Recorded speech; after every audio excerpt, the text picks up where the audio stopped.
The $500 million 16 Tech Innovation District on Indianapolis' near northwest side reached a major milestone with the completion of Innovation Building 1.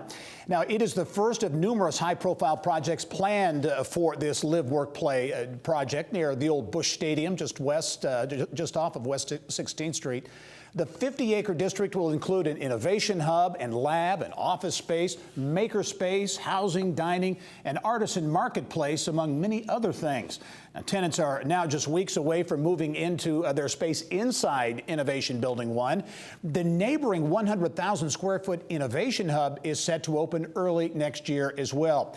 This week, we're dedicating the second half hour of our show to what some describe as a transformational project for Indianapolis, and we begin that extended coverage with 16 Tech CEO Bob Coy, who puts this week's milestone in perspective.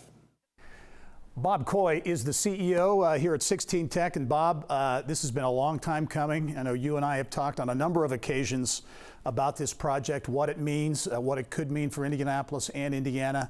As this first building is christened, your thoughts? Well, it's suddenly the vision and the concept is now a reality. And this beautiful 50-acre site will be open. People will start moving in September. It's coming to life, and we've got really good momentum to build on this first building as well. You have been in the innovation and entrepreneurial space for a long time. You have a very good understanding of what's going on in other parts of the country. Give people an idea. Maybe they've heard of 16 Tech, but they're not fully aware of the potential and the vision here. What is the vision here? What are you trying to create here? Well, what we're trying to create is essentially an innovation community of like-minded people who are committed to innovating in the life sciences, tech, advanced engineering, ag sciences. And it'll be a mix of startup companies up through established corporation who may have their innovation groups here, working closely with academics at IU School of Medicine, Purdue, Notre Dame, other universities.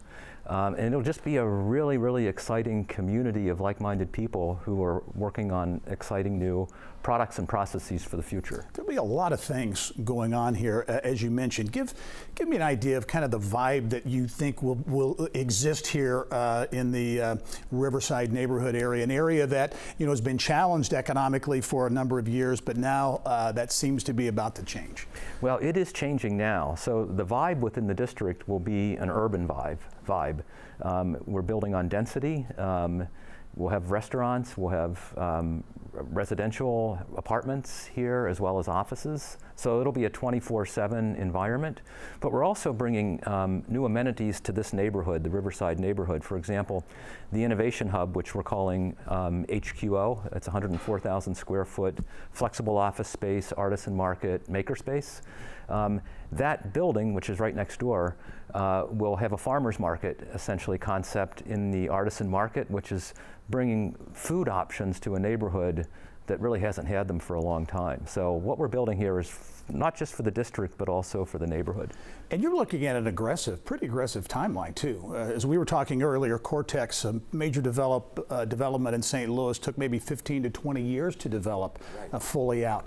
But you're looking at maybe doing these types of things about 5 years, right? We are, and we're able to do it because of the broad-based support that we have for this project. As the mayor said, we have support from the city of Indianapolis, we have support from the state, but also from the corporate community and the foundations. And one thing that Indianapolis has that a lot of other communities don't have is a Lilly endowment with, $14 or $15 billion in assets. All of that together is enabling us to accelerate this project. What's next? What's going to be key in your view, Bob? I think you touched on that in that collaboration and the support from a number of groups and entities, but what's going to be key in your view to really making 16 Tech a success? Well, what we're doing right now is we're building the stage, right? These are beautiful buildings and lots of construction, roads going in. But what's really important now is the play that will occur on the stage, and it's getting the right actors here. Excellence attracts excellence. So the fact that we have the Indiana Bioscience Research Institute here, IU School of Medicine, the Central Indiana Corporate Partnership and its initiatives attracts people. The Innovation Hub next door, HQO, We plan on having accelerators for starting up high potential tech companies and life science companies, and we'll have some announcements about both of those very soon. Venture capital funds, incubators, corporate innovation support. So it's that mix together that will attract the type of tenants here that we want to have here. And it's going to start happening. It's happening now, but it's going to accelerate in January when the building next door opens up. 16 Tech CEO Bob Coy, and coming up in our second half hour this week, much more from the 16 Tech Innovation District.